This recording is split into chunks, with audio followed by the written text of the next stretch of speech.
الحمد لله رب العالمين، والصلاة والسلام على سيد الأنبياء والمرسلين وعلى آله الطيبين وأصحابه الطاهرين والمؤمنين والمسلمين كلهم أجمعين، أما بعد.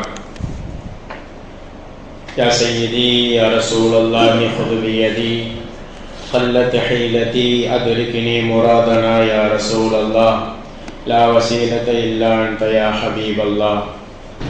எல்லா புகழும் எல்லாம் அல்லாஹ் தபாரக வ தஆலா ஒருவனுக்கே உரித்தாகட்டும். நம் உயிரினும் உயிரான உயிரினும் மேலான மக்கத்து மாமலர் மதீனத்து வேந்தர் நம் இதய துடிப்பு முஹம்மது ரசூலுல்லாஹ் ஸல்லல்லாஹு அலைஹி வஸல்லம் அவர்களின் மீதும் அவர்களின் சத்திய வாழ்வை பின்பற்றி வாழ்ந்து வந்த உத்தம சத்திய சஹாபாக்கள், தாபியீன்கள், தபா தாபியீன்கள், சுஹதாக்கள், சாலிஹீன்கள், நாதாக்கள், நல்லவர்கள், இன்னும் நம் அனைவர் மீதும் அல்லாஹுவின் அன்பும் அருளும் மேலான கிருபையும் என்றென்றும் நின்று நிலவட்டுமாக. ஆமீன். எல்லாம் அல்லாஹுவின் நல்லடியார்களே, அல்லாஹு தபாரக வ தஆலா நம் அனைவருக்கும் இந்த பாக்கியம் நிறைந்த முதல் வசந்தத்தை, ரபீஉல் அவ்வல் மாதத்தை அடைய வைத்திருக்கிறான். அல்ஹம்துலில்லாஹ் சும்மா அல்ஹம்துலில்லாஹ். அருமையான அல்லாஹுவின் நல்லடியார்களே, அல்லாஹு தபாரக வ தஆலா திருக்குர்ஆனிலே கூறிய ஒரு வசனம் நாம் ஒவ்வொரு ஜும்ஆவுடைய நாளிலேயும் கேட்போம். இன்னல்லாஹ வ மலாயிகத்தஹு யுஸல்லூன அலன் நபி யா அய்யுஹல்லதீன ஆமனூ ஸல்லூ அலைஹி வ ஸல்லிமூ தஸ்லீமா. அல்லாஹ் அந்த ஆயத்திலே கூறுகிறான், நிச்சயமாக அல்லாஹ்வும் அவனுடைய மலக்குமார்களும் வானவர்களும் யுஸல்லூன அலன் நபி, நபியாகிய முஹம்மது ரசூலுல்லாஹி ஸல்லல்லாஹு அலைஹி வஸல்லம் அவர்களின் மீது ஸலவாத்து சொல்லிக்கொண்டே இருக்கிறார்கள். எனவே ஈமான் கொண்ட நல்லடியார்களே, நீங்களும் அந்த நபியின் மீது ஸலவாத்தையும் சொல்லுங்கள், சலாமையும் சொல்லுங்கள் என்பதாக அல்லாஹ் சொல்லுகிறான். இந்த ஆயத்தை நாம் சற்று சிந்தித்து பார்க்க வேண்டும். இந்த ஆயத்திற்கு விளக்கம் எழுதக்கூடிய முஃபஸ்ஸிரீன்கள் சொல்லுகிறார்கள், அல்லாஹ்வினுடைய பாணி, அல்லாஹ்வினுடைய போங்கு ஒன்று இருக்கிறது. இந்த அடியார்களிடத்திலே அல்லாஹ் எந்த விஷயத்தை கட்டளையிட்டாலும் முதலில் நாம் செய்ய வேண்டியதை சொல்லிவிடுவான். நீங்கள் தொழுவுங்கள், முதலில் நாம் தொழுகுவதை அல்லாஹ் கட்டளையாக இட்டுவிட்டு அதற்கு பிறகு தொழுதால் உங்களுக்கு இந்த கூலி கிடைக்கும் என்றான். நீங்கள் நோன்பு வையுங்கள், நோன்பு வைத்தால் இந்த கூலி. ஆக அல்லாஹ்வினுடைய போக்கே என்னவென்றால், முதலில் நாம் செய்ய வேண்டியதை அல்லாஹ் கட்டளையிடுவான். அதற்கு பிறகுதான் நீங்கள் இதை செய்தால் நான் உங்களுக்கு இந்த கூலி தருகிறேன். அல்லாஹ் செய்யறதை இரண்டாவது தான் சொல்லுவான். ஆனால் திருக்குர்ஆனிலேயே இந்த ஆயத்து மட்டும் விசேஷமான ஆயத்து. ஏனென்றால் முதலில் அல்லாஹ்வினுடைய போங்குக்கு மாற்றமாக முதலில் நான் ஸலவாத்து சொல்லுகிறேன். நிச்சயமாக அல்லாஹ் சத்தியமிட்டு வர சொல்றான், நிச்சயமாக நான் என் நபியின் மீது ஸலவாத்து சொல்லுகிறேன். மட்டுமல்ல, என்னுடைய மலக்குமார்கள் எல்லாம் இந்த நபியின் மீது ஸலவாத்து சொல்லுகிறார்கள். எனவே நீங்களும் சொல்லுங்கள் என்பதாக அல்லாஹ் சொல்லுகிறார். இரண்டாவது விஷயத்தையும் இந்த இடத்திலே நாம் யோசிக்க வேண்டும். அல்லாஹ் ஒரு அமலை செய்யறான் அப்படின்னா அதுக்கு முடிவே கிடையாது. நாமெல்லாம் மரணிக்கக்கூடியவர்கள், நாமெல்லாம் அழியக்கூடியவர்கள். நாம் செய்யக்கூடிய அமல் ஏராளமான அமல், தொழுகை, நோன்பு, ஜகாத், ஹஜ் போன்ற ஏராளமான அமல்கள் இருக்கிறது. இதற்கெல்லாம் ஒரு முடிவு இருக்கிறது. காரணம், நாம் எல்லாம் மரணிக்கக்கூடியவர்கள். நம்ம சொர்க்கத்துக்கு போயிட்டோம் அப்படின்னா அங்க தொழுவை கிடையாது, தொழுவைக்கு வேலையே கிடையாது. அங்க நோன்பு வைக்க முடியாது, சதக்கா கொடுக்க முடியாது, ஹஜ் செய்ய முடியாது. ஆக நாம் எல்லாம் அழியக்கூடியவர்கள் என்பதால், மரணிக்கக்கூடியவர்கள் என்பதால் நம்முடைய அமல்களுக்கும் முடிவு இருக்கிறது. ஆனால் அல்லாஹ் தஆலா திருக்குர்ஆனிலே தன்னை வர்ணிக்கிற பொழுது ஆயத்துல் குர்சியிலே இப்படி வர்ணிப்பான், அனல் ஹய்யுல் கய்யூம், நான் யார் தெரியுமா, எனக்கு முடிவே கிடையாது, நான் ஒரு நித்திய ஜீவன். அல்லாஹ்விற்கு முடிவு என்பது கிடையாது, மவுத் என்பது கிடையாது. ஆக அல்லாஹ் ஒரு அமலை செய்கிறான் என்றால் அந்த அமலுக்கு முடிவே கிடையாது. அதனாலதான் அந்த ஆயத்துல யுஸல்லூன என்று சொன்னார்கள். அல்லாஹ் சொன்னான் யுஸல்லூன என்றால் ஏதோ ஒரு மணி நேரம் 2 மணி நேரம் அல்லது 1 வருஷம் 2 வருஷம் அல்லாஹ்வும் மலக்குமார்களும் ஸலவாத்து சொல்லவில்லை, முடிவே இல்லாமல் ஸலவாத்து சொல்லிக்கொண்டே இருப்பார்கள் என்று அதற்கு அர்த்தம்.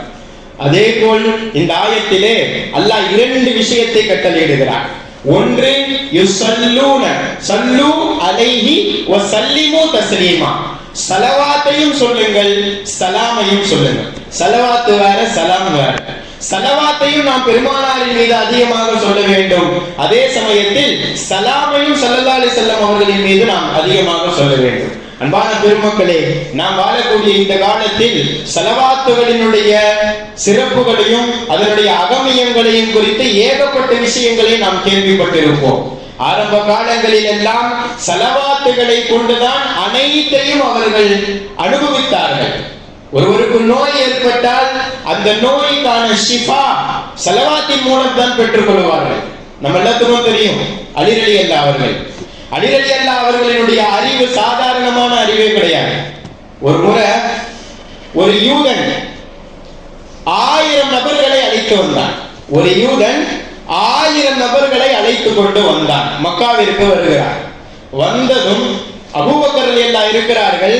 அப்ப ரசூல் ஸல்லல்லாஹு அலைஹி வஸல்லம் வஃபாத் ஆயிட்டாங்க. அபூபக்கர் ரலியல்லாஹு தான் இருக்கிறாங்க. அவர்களிடத்தில் வந்து ஒரு விஷயத்தை சொல்லுகிறாங்க. நான் 46 கேள்வி கேட்பேன். 46 கேள்வியை நான் கேட்பேன். இவங்கெல்லாம் யூதர்கள் முஸ்லிம்கள்ட்ட வராங்க. உங்களுடைய முஸ்லிம்களில் யாராவது ஒருவர் இந்த 46 கேள்விக்கும் பதிலளித்து விட்டால் அல்லாஹ்வின் மீது சத்தியமாக சொல்லுகிறோம், நாங்கள் 1000 பேரும் முஸ்லீம் ஆயிடும். பொய்யெல்லாம் கிடையாது. ஆனால் 46ல ஒரே ஒரு கேள்விக்கு மட்டும் பதில் தெரியல. 45 கொஸ்டினுக்கு 45 கேள்விக்கு நீங்கள் பதில் சொல்லினாலும் 46வது கேள்விக்கு நீங்கள் சொல்லவில்லை என்றால் நாங்களாம் முஸ்லீம் ஆக மாட்டோம். இன்னொன்னு, நீங்கள் எல்லாம் காஃபிராக வேண்டும் என்று ஒரு ஆச்சரியமான ஒரு விஷயத்தை முன்வைக்கிறார். பெரிய பெரிய சஹாபாக்கள், உமர் ரலியல்லாஹு அவங்களுடைய வீரத்தை நம்ம கேள்விப்பட்டிருப்போம். காலித் இப்னு வலீத் ரலியல்லாஹு அவர்கள் போர் படைத்தளபதி. அவங்க எந்த போர்ல கலந்துக்கிட்டாலும் அவங்களுக்கு தான் வெற்றி. அப்படிப்பட்ட சஹாபாக்கள் எல்லாம் சொல்லுகிறார்கள் அபூபக்கர் ரலியல்லாஹு அவர்களுக்கு அருகிலே வந்து, அபூபக்கரே வேண்டாம், ஒரு 10 பேரை கொலை பண்ண சொன்னா கொலை பண்ணிடுவோம். ஒரு 100 நபர்களோடு 2 படைகளோடு நாங்கள் போரிட சொன்னால் போரிடுவோம். இது என்ன கேள்வி பதில் போட்டியாக வல்லவா இருக்கு? இதுக்கெல்லாம் நாங்க வரமாட்டோம். இதுக்கு நீங்க அனுமதி கொடுத்து விடாதீர்கள் என்றார்கள். அபூபக்கர் ரலியல்லாஹு சொன்னார்கள், இல்லை, இது நடந்தே ஆக வேண்டும் என்று சொல்லி ஐன அலி, அலி எங்கே என்றார்கள். அலி ரலியல்லாஹு வந்தார்கள். அந்த யூதரை பார்த்தார்கள். உங்கள் கேள்வி ஆரம்பிங்கள் என்றார்கள். 46 கேள்வி. ஒவ்வொரு கேள்விக்கும் யோசிக்காமல் துல்லியமாக உடனடியாக பதில் சொன்னார்கள். அவர் கேட்டார், முதல் கேள்வி, முதலில் காற்று அடித்து சாய்ந்த மரம் எது என்று கேட்டார். அலி ரலியல்லாஹு அவர்கள் சொன்னார்கள், சாஜ் என்ற மரம். நூஹ் அலைஹிஸ்ஸலாம் அவர்களுடைய காலத்திலே வெள்ளப்பிரளயத்திலே அந்த மரம் தான், உலகத்திலேயே முதல் முறை அந்த மரம் தான் கீழே விழுந்தது என்றார். இப்படியே ஒவ்வொரு கேள்வியாக 46 கேள்விக்கும் அவர் கேள்வி கேட்க அலி ரலியல்லாஹு அவர்கள் உடனடியாக பதில் சொன்னார்கள். என்ன ஆனது? உண்மையில் அந்த யூதர் பொய் சொல்லவில்லை. அந்த அலி ரலியல்லாஹு அவர்களுடைய அறிவாற்றலால் 1000 நபர்கள் இஸ்லாத்தை தழுவுகிறார்கள். 1000 நபர்கள் இஸ்லாத்தை தழுவுகிறார்கள். அலி ரலியல்லாஹு கேட்டாங்களாம், இந்த 1000 நபர்கள் இஸ்லாம் ஆனதற்கு காரணம் அலி ரலியல்லாஹு அவர்களுடைய அறிவு தானே? இப்படி ஏகப்பட்ட விஷயங்கள், வரலாறுகள் அலி ரலியல்லாஹு அவர்களுடைய அறிவு சம்பந்தமாக மட்டுமே இருக்கு. அப்ப அந்த அலி ரலியல்லாஹு அவர்கள்ட்ட கேட்கிறாங்க, உங்களுக்கு எப்படி அல்லாஹ் இந்த அளவுக்கு அறிவை கொடுத்தார்?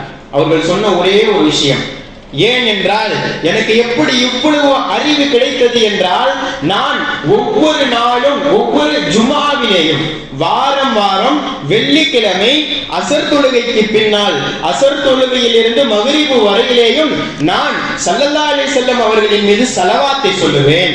அந்த ஸலவாத்தினுடைய பரக்கத்தினால் தான் அல்லாஹ் எனக்கு இந்த அறிவாற்றலை கொடுத்தான் என்பதாக ஹஜ்ரத் அலி ரலியல்லாஹு அன்ஹு அவர்கள் சொல்லுகிறார்கள். ஆக அன்பான பெருமக்களே, இந்த ஸலவாத்தின் மூலம் அல்லாஹ் தபாரக வ தஆலா ஏகப்பட்ட விஷயங்களை, ஏகப்பட்ட பரக்கத்துகளை, நோய்களுக்கு சிஃபாவை, நமக்கு தகுந்த அனைத்து விதமான தேவைகளையும் இந்த ஸலவாத்திலே அல்லாஹ் வைத்திருக்கிறான்.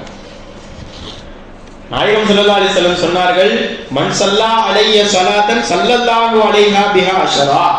எவர் ஒருவர் என் மீது ஒரே ஒரு முறை அல்லாஹும்ம ஸல்லி அலா முஹம்மத் என்று ஒரு முறை ஸலவாத்து சொல்லுகிறாரோ அவரின் மீது அல்லாஹ் 10 முறை ஸலவாத்து சொல்லுகிறான், 10 முறை அவருக்கு அருள் புரிகிறான் என்பதாக பெருமானார் ஸல்லல்லாஹு அலைஹி வஸல்லம் சொன்னார்கள். அதே போல் நாயகம் சொன்னார்கள், நாளை மறுமையிலே அவுலன்னா சிபி யௌமல் கியாமா அக்ஸருஹும் அலைய ஸலா. நாளை மறுமை நாளிலே எனக்கு நெருக்கமாக சில நபர்கள் இருப்பார்கள். அவர்கள் யார் தெரியுமா? நிச்சயமாக என் மீது இந்த உலகத்திலே அதிகமாக யார் ஸலவாத்து சொன்னார்களோ அவர்கள்தான் நாளை மறுமையிலே எனக்கு நெருக்கமாக இருப்பார்கள். அன்பானவர்களே, நாளைக்கு ஒரு சில பேர்லாம் இருப்பாங்க, சொர்க்கத்துக்கு நுழைந்து விடுவார்கள். ஆனால் ஸல்லல்லாஹு அலைஹி வஸல்லம் அவர்களை பார்ப்பார்கள், அவர்களை நெருங்கவே முடியாது. அப்ப அந்த நேரத்திலே கைசேதம் அடைவார்கள், கைசேதப்படுவார்கள். உலகத்தில் நாம் என்ன பாவம் செய்தோம் என்று தெரியவில்லையே, ஏதோ ஒரு காரணத்துக்காக உள்ளத்துல கொஞ்சோன்னு சிறிதளவு ஈமான் இருப்பதால் அல்லாஹ் அவர்களை சொர்க்கவாசியாக ஆக்கி விடுவான். ஆக நாளை மறுமையிலே சொர்க்கத்தில் நாம் பணத்தாசை இருக்காது. பணம் நமக்கு தேவையில்லை, வீடு வசதிகள் தேவையில்லை, நமக்கு மனைவி மக்கள் தேவையில்லை, நம் தாய் தந்தை தேவையில்லை, நமக்கு மக்கள் யாரும் தேவையில்லை. சொர்க்கத்துல நமக்கு 2 ஆசை தான். ஒண்ணு, ஸல்லல்லாஹு அலைஹி வஸல்லம் அவர்களுக்கு நெருக்கமாக நாம் இருக்க வேண்டும், அவர்களோடு பேச வேண்டும், அவர்களுக்கு பக்கத்திலேயே இருக்க வேண்டும். 2வது ஆசை, அல்லாஹ்வை நாம் பார்க்க வேண்டும் என்ற ஆசை. அந்த ஆசை நிறைவேற வேண்டுமானால் ஸல்லல்லாஹு அலைஹி வஸல்லம் சொல்லுகிறார்கள், இந்த உலகத்திலே என் மீது நீங்கள் அதிகமாக ஸலவாத்து சொல்லுங்கள் என்பதாக ஸல்லல்லாஹு அலைஹி வஸல்லம் சொன்னார்கள். ஒரு சஹாபாக்களுடைய காலத்துக்கு அடுத்து ஒரு இமாம் வாழ்ந்தார்கள். அவங்க பேரு ஷிபிலி இமாம் என்று சொல்லுவார்கள். அந்த ஷிபிலி இமாம் அவர்களை அவங்க ஊர்ல எல்லோருமே ஒருத்தர் கூட மாறாம அனைவரும் என்ன சொல்லுவார்கள் தெரியுமா? அந்த ஷிபிலி ஒரு பித்து பிடித்தவன், அந்த ஷிபிலி ஒரு பைத்தியக்காரன் என்பார்கள். அப்படிப்பட்ட ஷிபிலி சவுதிக்கு ஒரு நாள் செல்லுகிறார்கள். சவுதிக்கு செல்லக்கூடிய நேரத்திலே ஒரு பாடசாலை, அந்த பாடசாலை அந்த சவுதியில கூட மக்காவிலே கூட இந்த ஷிபிலி பிரபலமாக இருக்கிறார்கள். எப்படி? அவன் ஒரு பைத்தியக்காரன் என்று, நல்ல விதத்தில் அல்ல. அவர் ஷிபிலி என்றால் அவர் ஒரு பித்து பிடித்தவர். ஆனால் ஒரு பாடசாலைக்கு அந்த ஷிபிலி இமாம் போறாங்க. ஷிபிலி இமாம் போனதற்கு பின்னால் அங்கு இருக்கக்கூடிய ஆயிரக்கணக்கான மாணவர்களும் பார்க்கிறார்கள், அமர்ந்து கொண்டுதான் இருக்கிறார்கள். ஆனால் ஆயிரக்கணக்கான மாணவர்களுக்கும் பாடம் நடத்தி கொண்டிருந்த, ஹதீஸ் பாடம் நடத்தி கொண்டிருந்த ஆசிரியர் பாடம் நடத்துவதை விட்டுவிட்டு எழுந்து நிற்கிறார்கள். இந்த ஷிபிலிக்கு கண்ணியம் செய்கிறார்கள். கண்ணியம் செய்து எழுந்து நின்று அவருக்கு அருகிலே சென்று அவருடைய நெத்தியிலே முத்தமிட்டு அவர்களை கண்ணியப்படுத்துகிறார். அப்ப அந்த மாணவர்கள்லாம் சொன்னாங்களாம், ஆசிரியரே போயும் இந்த ஷிபிலியவா நீங்க கண்ணியப்படுத்துறீங்க? அவர் யார் தெரியுமா? உலகத்துல எல்லாம் அவர் என்ன சொல்றாங்க தெரியுமா? அவர் இப்படிப்பட்டவர், அவர் ஒரு பித்து பிடித்தவர் என்று பேசுகிறார்கள். நீங்கள் என்னன்னா ஹதீஸ் பாடம் நடத்தக்கூடிய நேரத்துல அவரை கண்ணியப்படுத்துறீங்களே என்று கூறிய பொழுது அவர்கள் சொன்ன வார்த்தை, நான் எப்படி இவர்களை கண்ணியப்படுத்தாமல் இருப்பேன்? நான் எப்படி இவர்களை கண்ணியப்படுத்தாமல் இருப்பேன்? நேற்று இரவு நான் உறக்கத்திலே ஸல்லல்லாஹு அலைஹி வஸல்லம் அவர்களை கனவிலே கண்டேன். அந்த நேரத்திலே அவர்கள் அமர்ந்து கொண்டிருக்கிறார்கள், அவர்களுக்கு அருகிலே ஏராளமான சஹாபாக்கள் இருக்கிறார்கள். அந்த நேரத்துல நானும் பக்கத்துல தான் இருந்தேன். இது கனவுல நடக்குது. அவர்கள் பெருமானாருக்கு பக்கத்திலே நான் இருந்தேன். இதே ஷிபிலி, நீங்கள் எல்லாம் பைத்தியக்காரன் என்று சொல்லுகிறீர்கள் அல்லவா, இதே ஷிபிலி அந்த மஜ்லிஸுக்கு வந்தார். அந்த நேரத்தில் சஹாபாக்கள் எல்லாம் திகைப்போடு பார்த்தார்கள், ஷிபிலி வந்து விட்டாரே என்று. நாயகம் என்ன செய்தார்கள் தெரியுமா? அனைத்து படைப்புகளை விடவும் சிறந்த ஸல்லல்லாஹு அலைஹி வஸல்லம் அவர்களே எழுந்து நின்றார்கள். நாயகமே எழுந்து நின்று இந்த ஷிபிலியை வரவேற்று ஷிபிலியினுடைய நெத்தியிலே ஸல்லல்லாஹு அலைஹி வஸல்லம் அவர்களே முத்தமிட்டார்கள். அதற்கு பிறகு என்னிடத்திலே சொன்னார்கள், நாளை காலை உங்களுடைய விழிப்பிலே பாடம் நடத்தக்கூடிய நேரத்தில் இவர் வருவார். இவர் யாரும் பொருந்திக்க மாட்டாங்க. ஆனால் நீங்கள் இந்த காரியத்தை செய்ய வேண்டும் என்று சொல்லிவிட்டு, இதற்கு காரணம் என்ன? ஸல்லல்லாஹு அலைஹி வஸல்லம் அவர்கள் கண்ணியப்படுத்தியதற்கும் அந்த ஆசிரியர் கண்ணியப்படுத்தியதற்கும் காரணம் என்னவென்றால், அவர் ஒவ்வொரு ஃபரலான தொழுகைக்கு பின்னாலும், ஒவ்வொரு 5 வக்து தொழுகையினுடைய ஒவ்வொரு ஃபரலான தொழுகைக்கு பின்னாலும் ஸல்லல்லாஹு அலைஹி வஸல்லம் அவர்களை குறித்து அல்லாஹ் தஆலா 2 ஆயத்தை சொல்லுகிறான். லகத் ஜாஅக்கும் ரசூலும் மின் அன்ஃபுசிக்கும் அஸீஸுன் அலைஹி மா அனித்தும் ஹரீஸுன் அலைக்கும் பில் முஃமினீன ரഊஃபுர் ரஹீம்.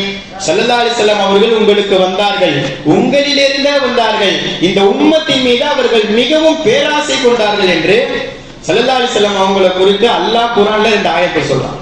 இந்த ஆயத்தை ஒவ்வொரு தொழுகைக்கு பின்னாலும் அந்த ஷிப்லி ஓதுவார். அதனால்தான் அவருக்கு இந்த கண்ணியம் கிடைத்தது என்பதாக ஸல்லல்லாஹு அலைஹி வஸல்லம் அவர்கள் சொன்னார்கள். இது போன்ற ஏகப்பட்ட கண்ணியம் ஸல்லல்லாஹு அலைஹி வஸல்லம் அவர்களினுடைய நெருக்கம் கிடைக்க வேண்டுமானால் ஒரே வழி, நாம் ஸலவாத்தை நாம் கையில எடுக்க வேண்டும். நம்முடைய நாவுகள் அனைத்தும் ஸலவாத்தால் ஈரமாக வேண்டும். அடுத்து நம்முடைய தொழுகையிலே ஒவ்வொரு தொழுகையிலேயும் அத்தஹியாத்து ஓதுகிறோம். அத்தஹியாத்து ஓதக்கூடிய நேரத்திலே அஸ்ஸலாமு அலைக அய்யுஹன் நபியு என்று ஓதியதற்கு பின்னால் ஸலவாத்தை நாம் அந்த இடத்திலேயும் ஓத வேண்டும். அல்லாஹ் எப்படி வச்சிருக்கிறான் பாருங்க. நீங்க தொழுகையில நம்ம ஸலவாத்தை ஓதவில்லை ஆனால் தொழுகையே கூடாது. அந்த அளவிற்கு அல்லாஹ் தஆலா தன் ஹபீபின் மீது ஸலவாத்தை தொழுகையிலேயே வச்சிருக்கிறான். இமாமுல் ஆலம் அபூ ஹனீஃபா ரஹ்மத்துல்லாஹி அலைஹி ஹனஃபி மத்ஹபுகளை ஏற்கக்கூடிய நாம் அனைவரும் இந்த இமாமுல் ஆலம் அபூ ஹனீஃபா ரஹ்மத்துல்லாஹி அலைஹி அவர்கள் சொன்ன சட்டத்தை நம்முடைய வாழ்நாளிலே அமல்படுத்துகிறோம். என்ன சட்டம் தெரியுமா? இரண்டாவது ரக்காத்துல இந்த அத்தஹியாத்து மட்டும் தான் ஓதுவோம். 3வது ரக்காயத்துக்கு எழுந்திருவோம், அதாவது ஸலவாத் ஓத மாட்டோம். 4 ரக்காத்து தொழுகையானால் 2வது ரக்காத்திலே நாம் அல்லாஹும்ம ஸல்லி அலா முஹம்மதின் வ அலா ஆலி முஹம்மதின் அது சொல்லக்கூடாது. 2வது ரக்காத்துல சொல்லக்கூடாது. அது 4வது ரக்காத்தில் தான் சொல்ல வேண்டும். ஒருவர், இது ஹனஃபி மத்ஹபுடைய சட்டம், 2வது ரக்காத்திலே ஒருவர் மறதியாக சொல்லி விடுகிறார், அல்லாஹும்ம ஸல்லி அலா சய்யிதினா முஹம்மதின் என்று ஸல்லல்லாஹு அலைஹி வஸல்லம் அவங்க பேரை சொல்லிவிட்டால் அவர் என்ன செய்ய வேண்டும் தெரியுமா? அவர் அதோடு தொழுகையை முடித்து விட்டால் தொழுக கூடாது. 4வது ரக்காத்துல அவர் சஜிதா செய்ய வேண்டும். அப்ப இமாமுல் ஆலம் அபூ ஹனீஃபா ரஹ்மத்துல்லாஹி அலைஹி கேக்குறாங்க, ஏங்க நீங்க ரசூலுல்லாஹ்வுடைய பேரை சொன்னதுக்காக சஜிதா செய்ய சொல்றீங்களே, என்ன காரணம் என்று கேட்ட பொழுது இமாமுல் ஆலம் அபூ ஹனீஃபா ரஹ்மத்துல்லாஹி அலைஹி அவர்கள் சொன்னார்கள், இல்லை, நான் ஸல்லல்லாஹு அலைஹி வஸல்லம் அவர்களுடைய பெயரை நான் அத்தஹியாத்திலே சொன்னதற்காக சஜிதா சஹ்வை நான் வாஜிபாக்கவில்லை. ஏன் அந்த இடத்தில் நான் சஜிதா சஹ்வை வாஜிபாக்கினேன் என்றால், ஸல்லல்லாஹு அலைஹி வஸல்லம் அவர்களை நாம் தொழுகையிலே அவர்களின் மீது ஸலவாத்தை சொல்ல வேண்டுமானால் சொல்லக்கூடிய நேரத்திலே ஸல்லல்லாஹு அலைஹி வஸல்லம் அவர்களை நினைத்து கொண்டே சொல்ல வேண்டும். ஒருத்தர் மறதியா அந்த நேரத்துல சொல்லிவிட்டாருன்னா என்ன அர்த்தம்? ரசூலுல்லாஹ்வுடைய நினைப்பே இல்லாமல் அந்த இடத்துல சொல்லுகிறார்கள் என்ற அர்த்தம். ஆக நாம் தொழுகையிலே ஸலவாத்தை ஓதக்கூடிய நேரத்திலேயும் ஸல்லல்லாஹு அலைஹி வஸல்லம் அவர்களை நினைத்து கொண்டே, யா ரசூலல்லாஹ் உங்களின் மீது நான் ஸலவாத்து சொல்லுகிறேன் என்ற நினைப்பிலேயே நாம் தொழுதால்தான் அந்த தொழுகை கூடும். அப்படி இல்லையானால் அவர் சஜிதா செய்ய வேண்டும் என்பதாக இமாமுல் ஆலம் அபூ ஹனீஃபா ரஹ்மத்துல்லாஹி அலைஹி அவர்கள் சட்டம் எழுதுகிறார்கள். இதற்கு அவர்கள் ஏதோ அவங்களுடைய கருத்து சொல்லவில்லை, ஹதீஸ்களிலே இருந்து ஒரு கருத்தை அவர்கள் சொல்லுகிறார்கள். ஆக தொழுகையிலேயும் கூட அல்லாஹ் தபாரக வ தஆலா பெருமானார் ஸல்லல்லாஹு அலைஹி வஸல்லம் அவர்களுக்கு இந்த அந்தஸ்தை வைத்திருக்கிறார். நாளைக்கு மறுமையில மீசான் உடைய விஷயத்தை நம்ம கேள்விப்பட்டிருக்கோம். தராசு, ஒவ்வொரு மனிதருக்கும் நாம் செய்த நன்மையை ஒரு தட்டிலே வைக்கப்படும், தராசு தட்டிலே நம்முடைய பாவத்தை தீமையை ஒரு தட்டிலே வைக்கப்படும். பெரும்பான்மையான நபர்களுக்கு என்ன ஆகும் தெரியுமா? பாவங்கள் தான் அதிகமாக செய்திருப்போம், நன்மையை விட பாவங்கள் தான் அதிகமாக செய்திருப்போம். அப்படிப்பட்ட ஒரு சூழலிலே என்ன ஆகும் தெரியுமா? கிதாபுகளிலே எழுதுகிறார்கள், அந்த நேரத்தில் ஒரு அடியான் என்ன நினைப்பான்? கண்டிப்பாக நான் நரகவாசிதான் என்று நினைத்துக் கொண்டிருப்பார். இவ்வளவு பாவம் செஞ்சிருக்கிறேனே, கொஞ்சம் மிகவும் சிறிதளவு தான் நன்மை செய்திருக்கிறேனே என்று நினைத்துக் கொண்டிருக்கக்கூடிய நேரத்துல, கவலையாக இருக்கக்கூடிய அந்த நேரத்துல ஒரு மனிதர் வருவார். வெள்ளை தோற்றத்திலே, மிகவும் அழகான தோற்றத்திலே ஒரு மனிதர் வருவார். அவர் வேறு யாரும் இல்லை, நம் உயிரினும் மேலான முஹம்மது ரசூலுல்லாஹி ஸல்லல்லாஹு அலைஹி வஸல்லம் வருவார்கள். வந்து என்ன செய்வார்கள் தெரியுமா? பாவங்கள் அதிகமாக இருக்கக்கூடிய தட்டை பார்ப்பார்கள், நன்மை குறைவாக இருக்கக்கூடிய தட்டை பார்ப்பார்கள்.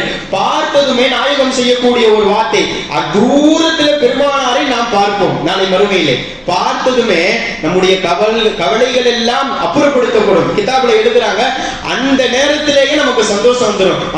ரசூலுல்லாஹ் வந்து விட்டார்கள், நாம் சத்தியமாக சொர்க்கத்துக்கு போயிடுவோம் என்ற நியத்து வந்துவிடும். ரசூலுல்லாஹ் பக்கத்துல வந்து என்ன பண்ணுவாங்கன்னா, அந்த நன்மை தட்டு குறைவாக இருக்கிறது அல்லவா, அந்த இடத்துக்கு வந்து அவங்களுடைய பாக்கெட்ல கையை விட்டு ஒரு துண்டு சீட்டு, ஒரு பேப்பரை எடுப்பாங்க. பேப்பரை, ஒரு துண்டு சீட்டை எடுத்து நன்மையுடைய தட்டிலே வைப்பார்கள். வைத்ததும் என்ன ஆகும்? பாவங்கள் எல்லாம் காணாமல் போய்விடும். நன்மை தட்டு மிகவும் வெயிட்டானதாக, கனமானதாக ஆகிவிடும். அப்பொழுது சொல்லுவார்கள் மலக்குமார்கள், ஆம், இவர் நன்மை அதிகமாக செய்து விட்டார், இவரை சொர்க்கத்துக்கு அழைத்து செல்லுங்கள் என்பார்கள்.